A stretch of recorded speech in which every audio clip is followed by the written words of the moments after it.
She was 21 and homeless. Not between homes, not staying with friends, homeless in the plain hard sense, sleeping where the day left her, her whole life in a carpetbag.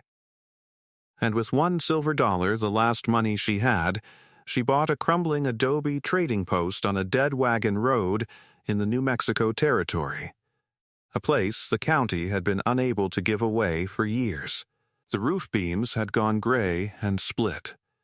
The empty shelves leaned. The freight agent in the nearest town told her the road was dead, the trade was gone, and a girl alone out on the old Camino would not see spring. But what nobody knew, not the agent, not the town, not the girl herself, was that behind a wall of stacked pelt racks in the sealed cellar of that old post, bricked over and forgotten since 1867, was something that would change her life forever. Before we continue, if stories like this mean something to you, hit subscribe, and tell us in the comments where you're watching from. We love seeing how far these stories travel. Isabel Marchetti had been a trader's daughter before she was anything else, and it was the only thing about her the world never managed to take. She was born in 1870 on the old Santa Fe trade road, the daughter of an Italian peddler father who had come west with a wagon of tin and thread, and a mother from one of the old Spanish families of the Rio Abajo who could barter in 4 languages and read a man's honesty in the way he counted his own change.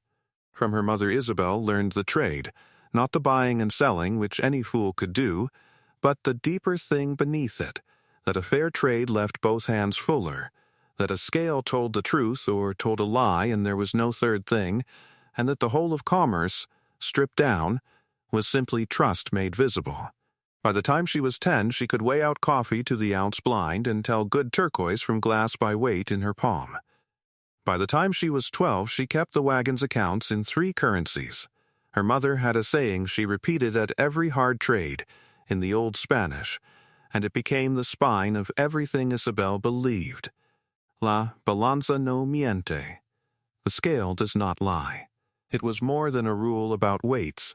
Her mother meant it as a rule about the world. A man could lie with his mouth and his eyes and his handshake, but put a thing on an honest scale, and the truth came up every time, indifferent and exact, and a trader's whole art was learning to trust the scale over the man.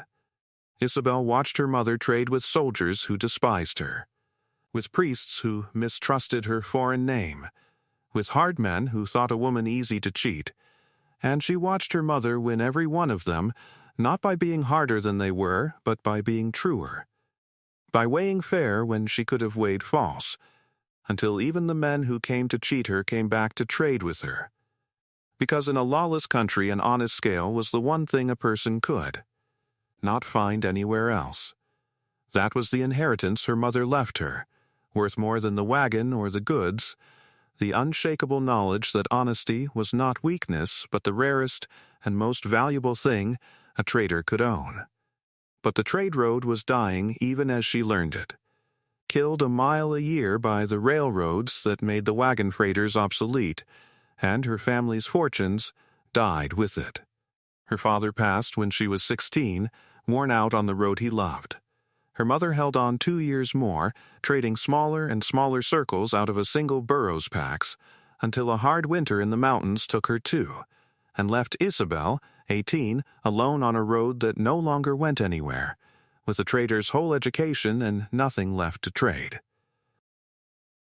For 3 years she survived the way her mother had taught her, by her wits and her scales, clerking in a mercantile here, keeping books for a freight outfit there, weighing ore at a mining camp assay window when they'd take a woman.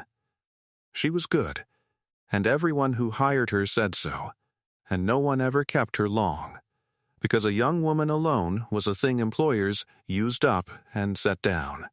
The last of them, a mercantile owner in a railroad town named Galt, who paid her in credit at his own store and then closed the store owing her 4 months' wages, put her out on the road in the autumn of 1891 with exactly what she'd come with, a carpetbag, her mother's brass trade scale wrapped in a shawl, and the education, 21 years old, and homeless, and holding a set of scales in a country that had stopped weighing anything by hand.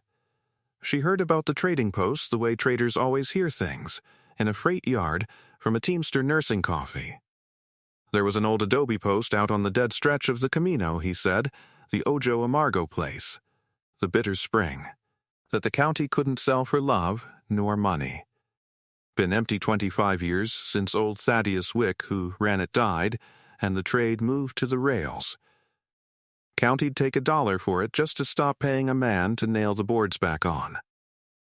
The teamster laughed when he said it, the way men laughed about the dead road. But Isabel Marchetti did not laugh. She had $1, and a trading post, even a dead one, was the one building in the whole territory she knew in her bones how to bring back to life. She walked the last 12 miles out the old Camino because no freight ran it anymore, and the road told her its whole sad history as she went, the ruts worn 3 feet deep by 50 years of wagons, grassed over now, the broken wheels and sun-bleached ox bones in the ditches, the stone shrines the old traders had built at the hard places, their saints worn faceless by weather. And at the end of it, where a thin bitter spring seeped from a rock and gave the place its name, stood the Ojo Amargo trading post, a long, low building of adobe brick the color of the ground it stood on, its flat roof sagging between split vigas, its portal posts leaning, its trade room door hanging open on a dark that 25 years of dust had filled. To the teamster, it was a ruin. To Isabel, standing in the dead road with her scales on her back, it was the first thing that had looked like home since her mother died.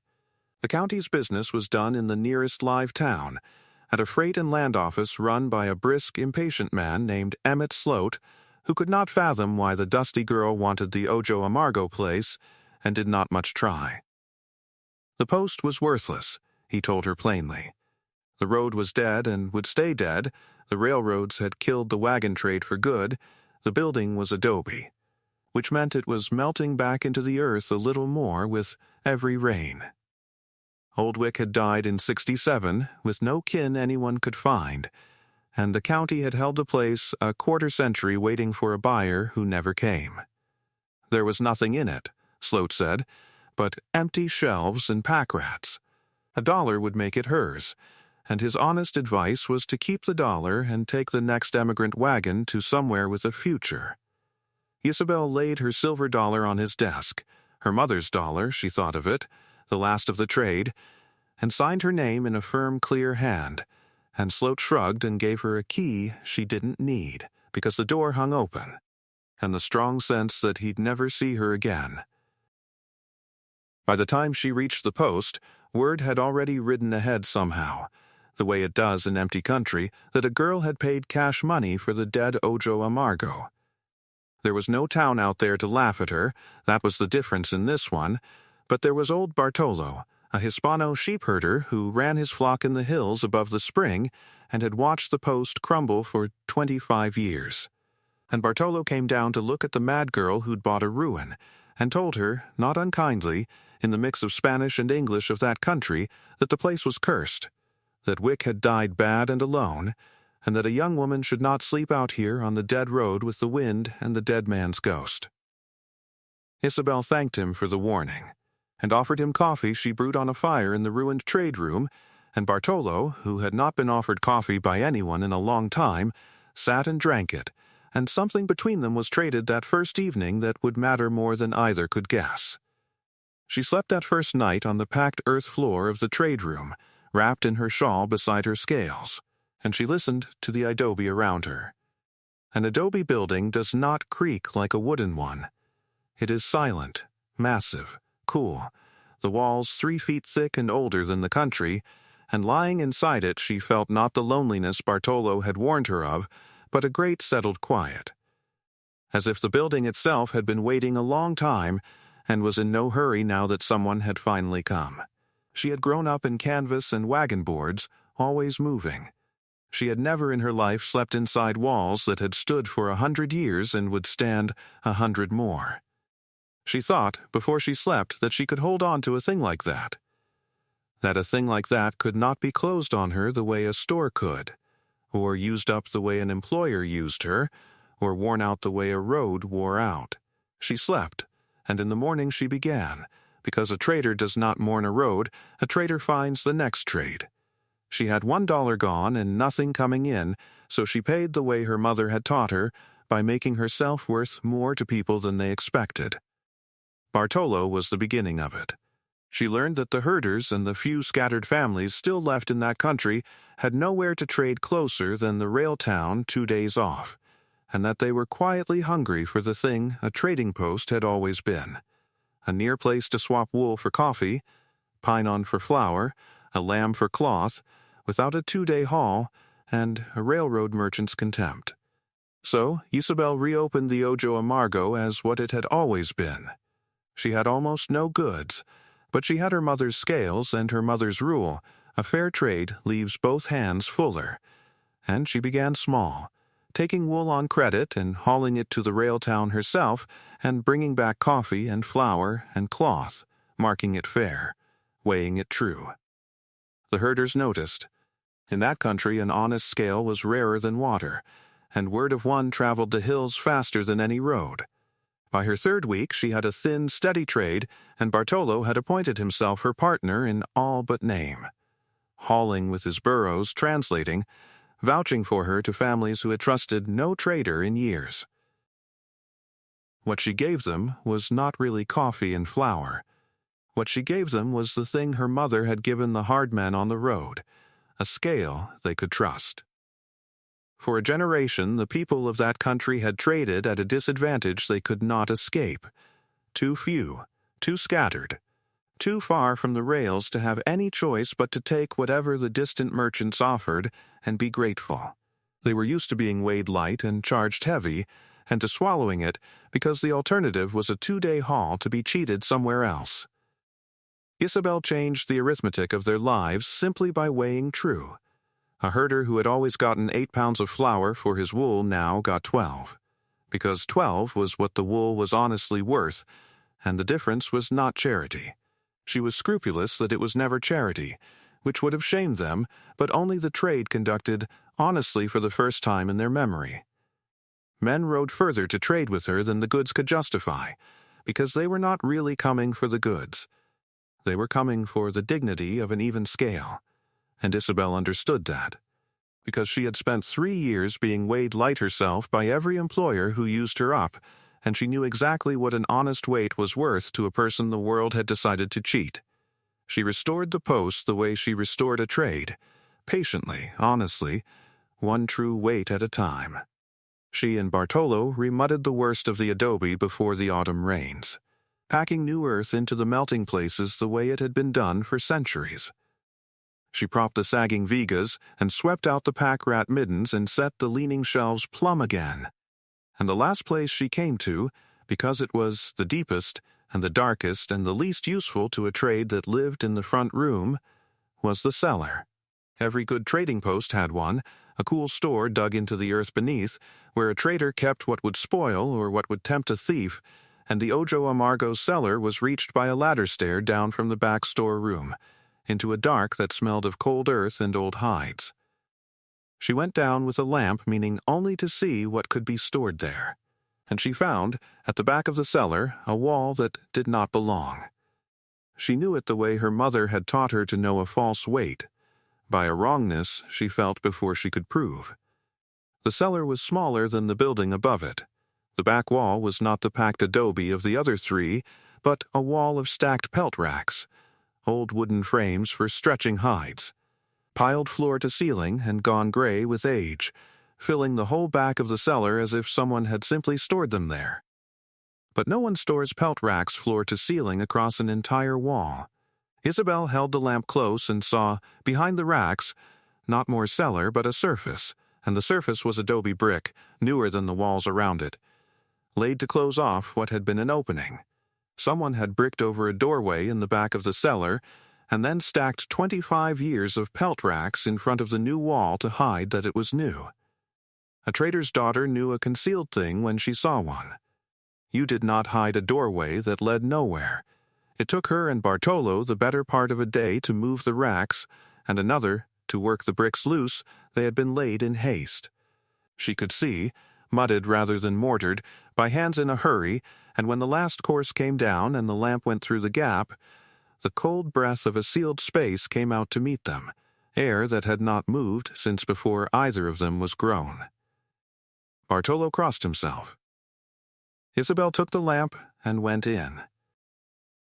She stopped just inside the gap and held the lamp high, and for a moment neither of them spoke, because the room did not look like a hiding place.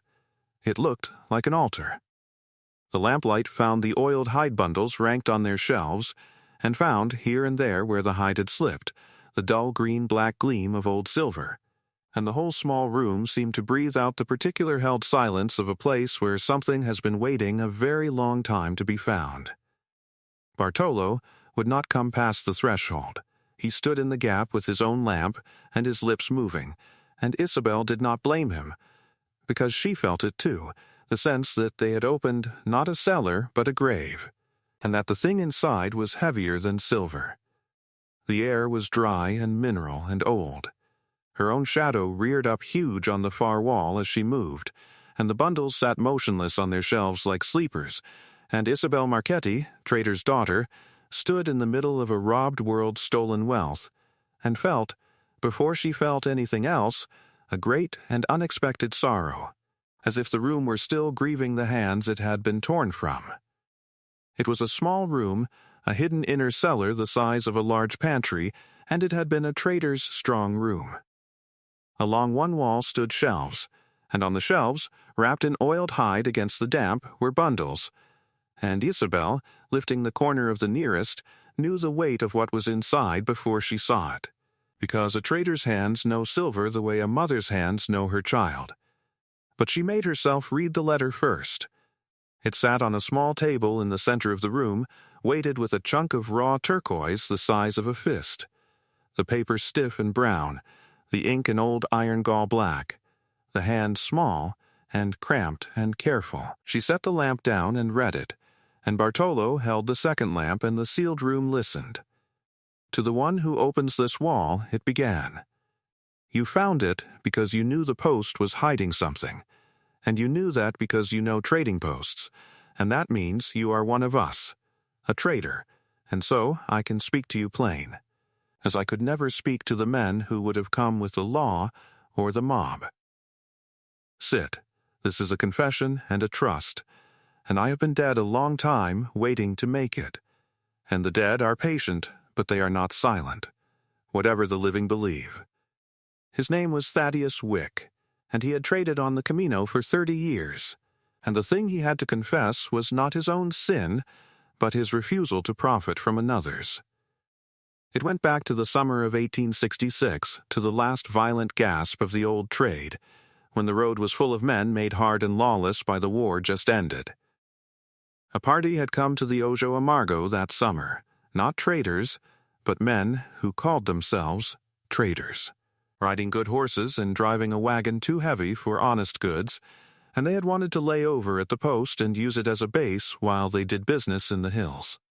Wick had let them, because a trader on a lonely road does not refuse armed men, and over the weeks he had learned, the way a quiet trader learns everything, what their business truly was. They were plundering the old Spanish and Mexican families of the Rio Abajo, the ones with the land grants and the buried church silver and the generations of accumulated plate, robbing the isolated haciendas one by one and killing where they had to, and cashing the plunder, silver, coin, church vessels, a whole vanished world's wealth as they went, meaning to carry it to Mexico when the country was too full of it to hold. They made a mistake, Wick wrote, that men like that always make. They trusted the wrong quiet man. They stored their cash in my cellar thinking a trader greedy and afraid, and I was afraid. But I was not greedy, and I could not carry the weight of what I knew they had killed for. So Isabel read the account of it, cramped and careful, of how Thaddeus Wick had waited until the party rode off on their last raid and had bricked their entire plundered cache into the inner cellar and stacked his pelt racks across the new wall, and had told the men, when they returned, that soldiers had come through and searched the post, and he had been forced to move their goods to a cache in the hills for safety. and had led them off on a 2-day fool's errand into the mountains from which, the letter did not say how, and Isabel did not ask the dark, the men did not return. Bartolo, reading over her shoulder, said one low word in Spanish that Isabel did not translate, and crossed himself again. "I did not take it," Wick wrote, "and that is the whole of my confession, that I have sat 25 years atop a fortune I could not spend, because every ounce of it was stolen from families whose names I did not know, torn from churches whose altars stood empty, and I could no more melt it into my own comfort than I could dig up a grave. But neither could I give it back, for I did not know whose it was, and to reveal it was to hang for the men who did not return from the hills. So I bricked it up, and I have kept it, and I am old now and dying alone as such a man deserves, and I leave it to whoever comes after with a trader's eye and, I pray, a better means than I had to find the hands it was stolen from. Some of the pieces are marked. The church silver bears the names of its parishes. The plate bears the crests of its families. A patient trader, in a better ordered time, might trace them. Give it back, if you can. Keep what truly has no owner. But give back what was marked, for a trade is only honest when the scale balances, and this one has hung crooked for 25 years, and I could not write it. T. Wick at the Ojo Amargo, the winter of 1867. Isabel Marchetti stood in the sealed room with the letter in her hand, and the lamp throwing her shadow across shelves of oiled hide bundles, and she understood, slowly, the size of what she had opened. She unwrapped one bundle, and then another, and the lamplight woke on them. Silver, coin in leather sacks, but more than coin, worked silver. A whole robbed world of it. Candlesticks green-black with age. Plates and chargers bearing the stamped crests of families, and the church pieces, unmistakable, a processional cross and a set of chalices, and a silver crown made for the head of a santo, each one bearing, engraved along its base, the name of the parish it had been torn from. She was a trader's daughter, and she did the trader's thing without thinking. She began, then and there, by lamplight, to weigh it in her mother's scales and to write down what she found, because a thing you mean to return honestly you must first count honestly. It ran past midnight before she had even the first shelf recorded. The sum, when she finally had it weeks later, was more silver than she had ever imagined in one place, a fortune by any measure, and nearly all of it by the old dead trader's own accounting and her own reading of the marks, belonging to someone whose name was engraved upon it. She did not feel rich. She would try, later, to explain this to people who could not understand it, and mostly she gave up trying. She felt entrusted, handed a crooked scale across 25 years by a dead man who had died rather than balance it wrongly, and asked, trader to trader, to finish the trade he could not. It was the heaviest thing anyone had ever handed her, and she was, God help her, exactly the person to carry it. Because her mother's whole education had been for precisely this. To know that a fair trade leaves both hands fuller, and that silver torn from an empty altar fills no hand at all until it is given back. She told Bartolo the plan first, because there was no one else, and because he was already by then the nearest thing to family she had, and the plan was the trade of her life, and it took her 3 years to make it. She did not go to Emmett Sloat, or to the county, or to the territorial law, for the same reason Wick had not. The story ran through dead men and vanished raiders, and a young woman found sitting on a stolen fortune could be hanged or robbed as easily as believed. Instead, she did what a trader does. She went, quietly and patiently, to the church, to an old priest in Santa Fe, whose diocese held the records of every parish in the Rio Abajo going back 2 centuries, and she laid before him the engraved names on the church silver, the processional cross and the chalices and the santo's crown, and she watched an old man weep over vessels his predecessors had mourned as lost to the raids of the 60s, whole altars stripped bare within living memory. She did not hand them over for a reward. She handed them over because the scale said to, and she asked in return only that the church help her trace the family pieces by their crests, which the church, with its centuries of baptismal and marriage records, was uniquely able to do. It became, over 3 years, the strangest and most beautiful trade the territory had ever quietly seen. One by one, guided by the crests and the parish records, and old Bartolo's bottomless memory of the families of that country, Isabel Marchetti returned the plundered silver of the Rio Abajo to the descendants of the hands it had been torn from. A rancher's granddaughter wept to hold a christening cup her family had believed gone forever. A poor farming family, it turned out, were the last of a land-grant house whose stolen plate made them, if not rich, at least no longer poor. An entire mountain parish got back the silver crown of its patron santo and carried it through the village in procession, and did not know until years later that the quiet trader woman at the back of the crowd had been the one who brought it home. Each return was its own long trade, requiring travel and records and patience and, more than once, the delicate work of convincing a suspicious family that the stranger at their door truly meant to give and not to take. For people who have been robbed do not easily believe in restoration. And Isabel learned to sit at their tables and drink their coffee and let them come to trust her slowly, the way her mother had taught her to let the hard men come around. Some took months to believe her. None, in the end, did not. She kept, as Wick had told her to, only what truly had no owner, the unmarked coin, a portion of the plainest silver whose family's 3 decades of records could not trace, and it was enough, more than enough, to make the Ojo Amargo trading post the finest on the old road and to keep Isabel Marchetti in modest comfort the rest of her days.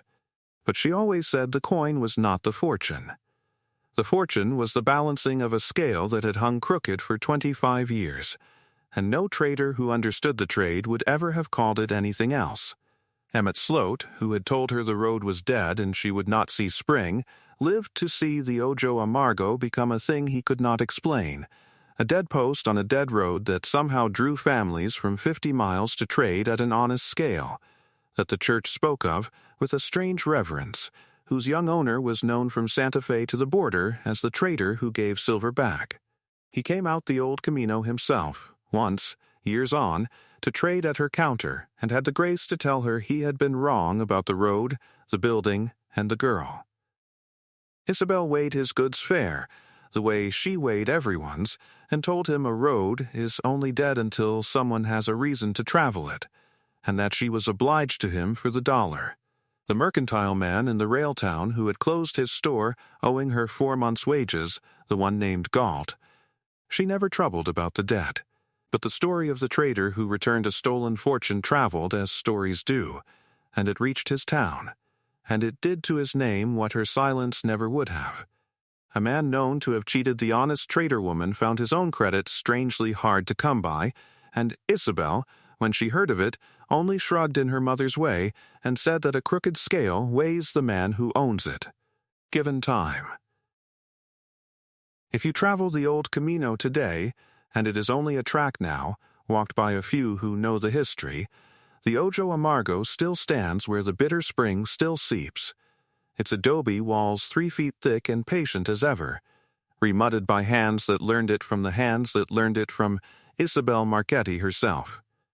The cellar is open now, and the inner room behind the bricked wall is left as it was found, lamplit for the few who make the walk. With a brass trade scale on the little table and an iron gall letter under a chunk of turquoise, and, on the shelves, a few plain, unmarked pieces of silver that never found an owner, left there on purpose, the guide will tell you, to show what the room once held.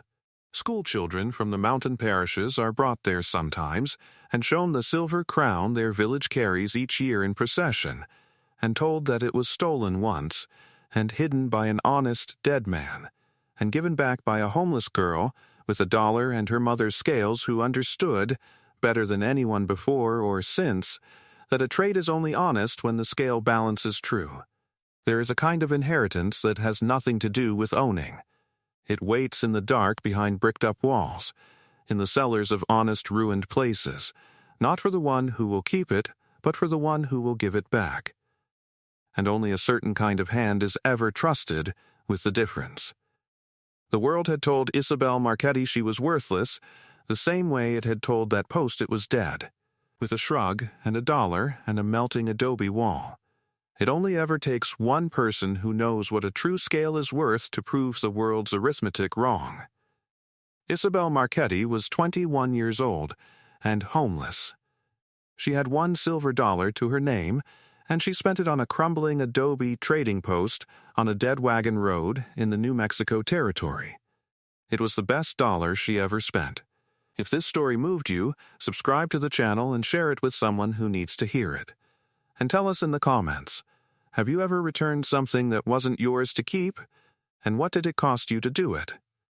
We'd love to hear your story. See you in the next one.